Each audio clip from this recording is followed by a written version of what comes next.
Now, South Africa has enjoyed a powerful title for decades, the moral voice of authority on the African continent. And that position comes with enormous diplomatic influence and international benefit. No country willingly watches such power slip away. But gradually, Ghana appears to be rising into that space. South Africa can see it, and its response is becoming increasingly bitter. By attacking Ghana's credibility, Pretoria is not merely defending itself, it is trying to weaken the country, now threatening its long-held position. And Ghana too appears to have discovered the strength in its own voice and the influence it can command. And this time, it is not backing down for South Africa. Friends, this battle has just begun. Stay with me and I will take you through everything.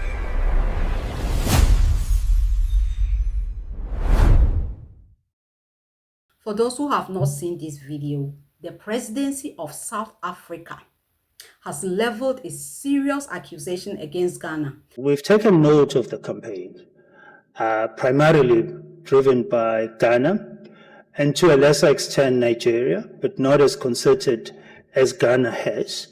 And that campaign is faltering, and we're going to reject that campaign. And we're going to assert our rightful position, not only on the continent, but amongst the global community with respect to issues that affect the globe, as well as issues that have a severe impact on the stability as well as developmental aspiration of our continent. A spokesperson for President Cyril Ramaphosa accused Ghana of being the principal force behind what he described as a sustained campaign to portray South Africa as isolated from the rest of Africa and reduce it to the status of a pariah state. When he was asked directly by a journalist whether Ghana was spreading false information about South Africa, his answer was unambiguous. The answer is yes. Are you blatantly saying that Ghana is spreading fake news about South Africa being isolated on the continent? Thank you. Samgelo, the answer to your first question is yes. And concerns have been directly expressed to the Ghanaian High Commissioner by our Department of International Relations and Cooperation. And he went further and said the campaign was being driven primarily by Ghana and to a less extent Nigeria. So naturally I asked, what exactly is the false campaign Ghana is supposed to have manufactured? One of South Africa's main complaints concerns the postponement of the Ghana-South Africa Binational Commission. Because there was that particular reportage and talk between South African officials and Ghanaian officials on the postponed binational commission that was supposed to take place in Ghana between South Africa and Ghana, between the two heads of state. Are you saying Ghana is spreading fake news about South Africa? More concerning has been the peddling of false information by a diplomatic representative of a country that has become central to this campaign. Even ordinary diplomatic exchanges over meetings have been deliberately misrepresented or distorted to create an impression that South Africa is being isolated. According to Pretoria, an ordinary diplomatic postponement was deliberately misrepresented to create the impression that President Ramaphosa had been rejected by Ghana and that South Africa was becoming politically isolated. So I went back to examine exactly what Ghana had communicated. Now there's the background. The two presidents were expected to co-chair the Ghana-South Africa Binational Commission in Accra, but Ghana's position was that the escalating controversy over the treatment of African migrants could overwhelm the wider purpose of the meeting. The engagement was therefore postponed until a more appropriate time. That is diplomatic postponement. It is not rejection to create isolation. So why exactly is the misinformation? Because even when the social media twisted this event, Ghanaian official came out to clear the air. So I wanted to find out more. I suddenly stumbled on the exact thing. Ghana has struck South Africa exactly where it hurt its international credibility. Because Ghana had requested that the South Africa xenophobia crisis be discussed at an upcoming AU summit, and that is it. And this argument, friends, touches one of the most sensitive areas of South Africa's national identity. Now, South Africa has spent decades building an enormous moral capital from its struggle against apartheid. It presents itself not merely as another state pursuing its national interest, no, but as a country whose history gives it a special responsibility to oppose oppression and injustices wherever they occur. That moral authority has become an important instrument of South Africa's foreign policy. South Africa speaks forcefully about Palestine. It even took Israel before the International Court of Justice over alleged violation of the Genocide Convention.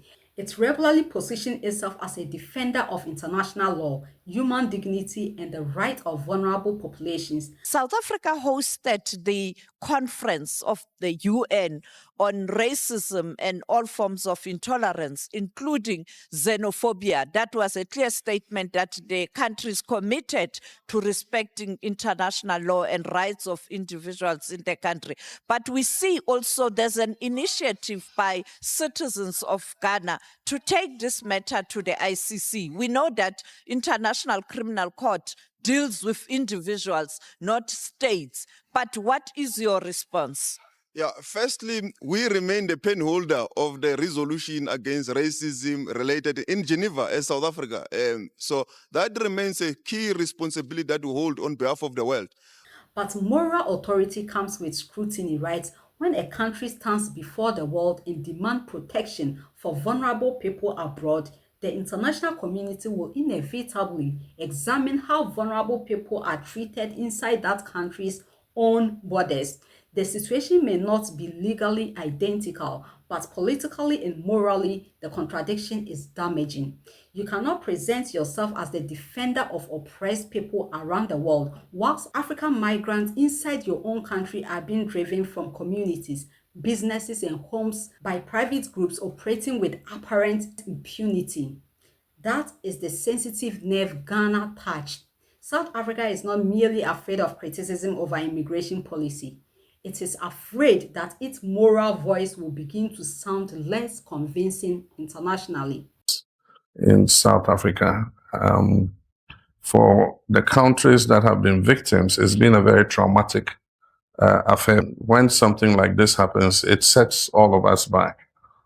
People have been displaced, their property has been taken, their businesses have been closed, and indeed we lost two of our citizens who were killed. Several people were injured and had to be admitted in hospital. And it doesn't appear that the South African authorities are responding to the magnitude that one would expect them to do. The persons who are funding these xenophobic attacks are known, and they've been left free to continue to do what they want to do, and so it's become something they are doing with impunity. Ghana formally requested that the issue be placed before the African Union as a matter of urgent continental concern. Now that changed the nature of the confrontation. The moment Ghana elevated the matter to the African Union, it stopped being merely an internal South African immigration dispute. That is where the reputational damage became serious. South Africa has spent years positioning itself as one of the leading diplomatic powers on the continent, but Ghana was now asking the African Union to scrutinize South Africa's conduct towards fellow Africans. That is very uncomfortable. So how do you regain control of the narrative? You attempt to discredit the messenger. We've taken note of the campaign, primarily driven by Ghana and to a lesser extent Nigeria, but not as concerted as Ghana has. And that campaign is faltering, and we're going to reject that campaign. Now look at this carefully.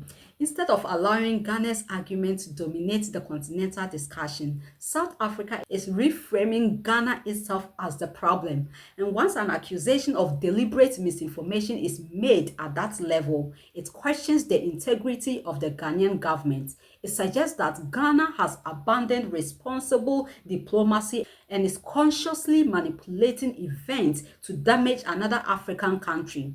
This is where this accusation is enormous. Ghana is no longer presented as a country raising legitimate concerns. It is presented as the architect of a dishonest campaign designed to isolate South Africa. But when you listen carefully to Mr. Mangwenye's speech, something else becomes obvious. A substantial portion of his statement is devoted to providing that South Africa still has international relevance. He points to President Ramaphosa's diplomatic engagements, right? South Africa is not isolated. On the contrary, South Africa remains firmly engaged with our African continent as well as the rest of the world. Just last week, on the 10th of July, President Ramaphosa and his delegation of ministers and senior government officials were warmly received by the President of the French Republic, His Excellency Emmanuel Macron. Now, Mr. Magwenya was not merely correcting misinformation, he was defending South Africa's status. And I have heard other South African officials repeatedly insist that their country will continue to occupy its rightful position as a voice of authority on the continent and within the global community. And we're going to assert our rightful position, not only on the continent, but amongst the global community. That language reveals that there is a particular title they are determined to protect, and they appear increasingly concerned that this authority is being weakened by the very scrutiny Ghana has introduced. And the easiest way to preserve that authority is to reduce the credibility of the country demanding accountability. You get it? Ghana did not consciously launch a campaign to take South Africa's position. Ghana is simply a nation rediscovering its diplomatic voice, and that rediscovery did not begin with South Africa. Ghana publicly condemned the United States military intervention in Venezuela. Ghana argued that that action violated the United Nations Charter, international law, and Venezuela's sovereignty. Ghana was prepared to confront one of the most powerful countries in the world and defend the principle that powerful states cannot simply disregard international law when it suits them. Then on 25th March 2026, Ghana led the United Nations General Assembly to adopt a historic resolution declaring the transatlantic trafficking of enslaved Africans to be the gravest crime against humanity. Do you remember? That resolution received the support of 123 member states. That was not symbolic diplomacy. Ghana negotiated support across different regions and moved this issue of African enslavement from moral remembrance towards international recognition. Ghana is therefore no longer speaking only for itself on certain international questions. It is increasingly exercising continental agenda-setting power. So when Ghana sees an injustice, it is becoming more prepared to speak, regardless of whether the country being challenged is South Africa or the United States. This is the broader diplomatic transformation Pretoria may have underestimated. But now there has been another important development.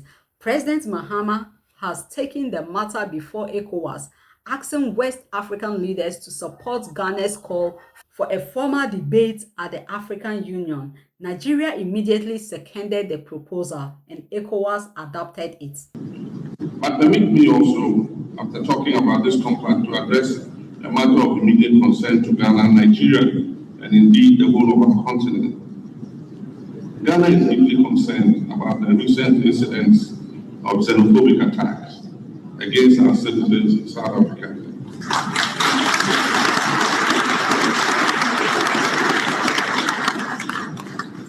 During which some Africans, including Ghanaians and Nigerian citizens, have lost their lives, while many other African nationals have experienced fear, intimidation, and uncertainty. Ghana welcomes the decision of the authority of heads of state of ECOWAS to fully endorse and support Ghana's petition at the African Union for the matter to be addressed at the next AU mid-year summit. Friends, that endorsement changed everything. This was no longer Ghana standing alone against South Africa.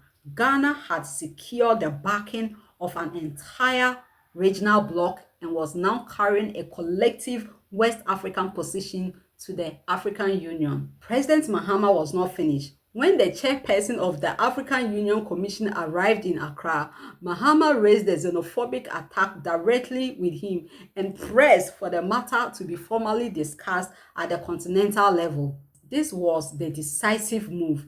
Ghana had already secured the support of ECOWAS. Now Mahama was taking that regional mandate directly to the leadership of the African Union. The very issue South Africa had tried to dismiss as misinformation had now reached the highest political institution on the continent. Mahama was not backing down at all. So at this point, South Africa had also accepted that the matter should be debated at the AU. But the thorny issue of migration, they are insisting to take it through the processes of the AU.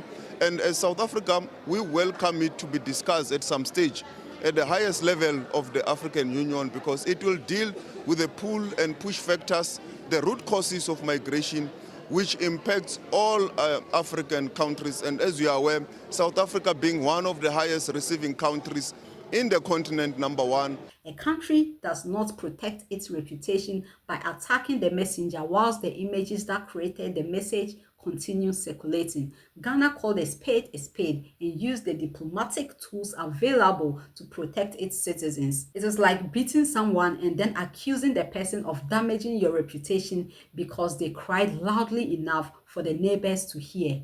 The cry did not create the beating, the cry exposed it. South Africa is not isolated today. It remains economically powerful, diplomatically influential, and internationally connected.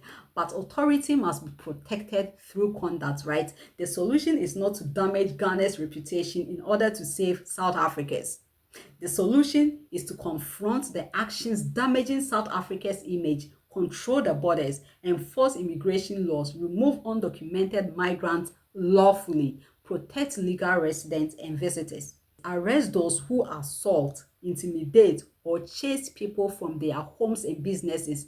Do that and Ghana will have nothing to report. Do that and South Africa will not need a long speech proving that it is not isolated.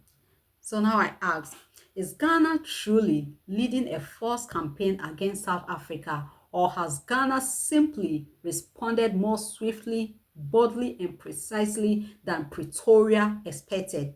And by repeatedly attacking Ghana's voice, has South Africa unintentionally made that voice more powerful? My name is Mame Soma. Share your thoughts in the comments. Like this video, subscribe to the channel, and join us as we continue to examine the difficult issues shaping Africa. I'll see you in my next discussion. Bye.